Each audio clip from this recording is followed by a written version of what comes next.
নমস্কার, আপনারা শুনছেন অমৃতবাণী।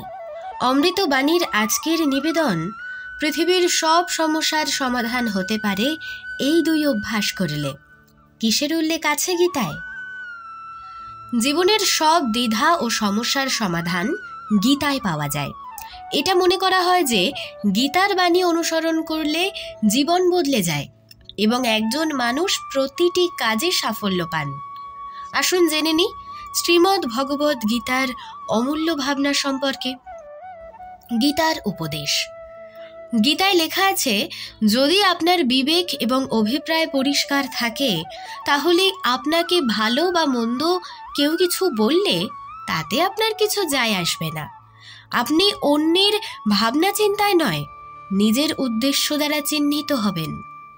শ্রীকৃষ্ণ বলেছেন, দম্ভ, অহংকার, ক্রোধ, কঠোরতা এবং অজ্ঞতা সবই আসরিক সম্পদ নিয়ে জন্মগ্রহণকারী মানুষের লক্ষণ।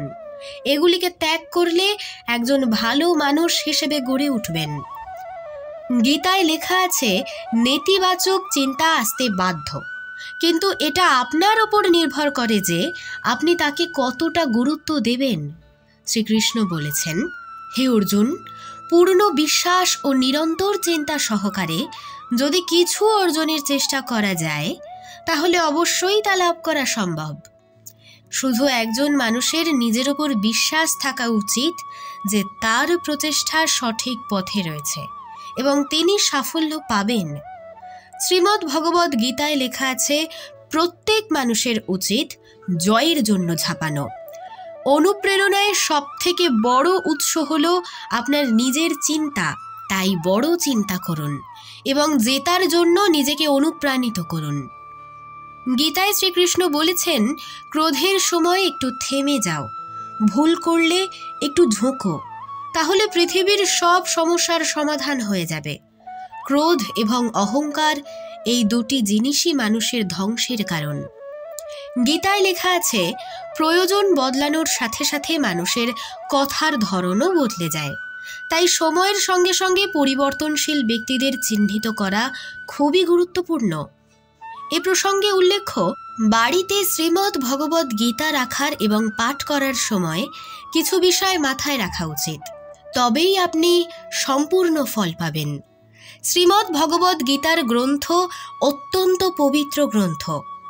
এটি সর্বদা পুজোর স্থানে রাখুন। স্নান না করে এই বই স্পর্শ করবেন না।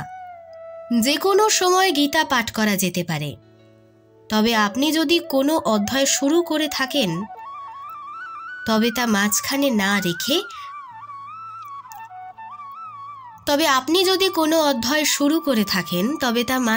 না রেখে শেষ করেই আসন থেকে উঠবেন। পাঠ শুরু করার আগে ভগবান গণেশ এবং শ্রীকৃষ্ণকে স্মরণ করুন। আপনি যে ভঙ্গিতে প্রতিদিন আবৃত্তি করেন সেই ভঙ্গি ব্যবহার করুন। শ্রীমদ্ ভগবদ্ গীতার নিচে বা মাটিতে রেখে পাঠ করা উচিত নয়। এর জন্য পুজোর চৌকি বা কাঠ অর্থাৎ কাঠের স্ট্যান্ড ব্যবহার করতে পারেন। ভিডিওটি ভালো লেগে থাকলে একটি লাইক করবেন, আপনাদের প্রিয়জনদের সঙ্গে শেয়ার করবেন। এরকম আরও ভিডিও পাওয়ার জন্য আমাদের চ্যানেল অমৃতবাণীকে সাবস্ক্রাইব করবেন। সকলে ভালো থাকবেন। ধন্যবাদ।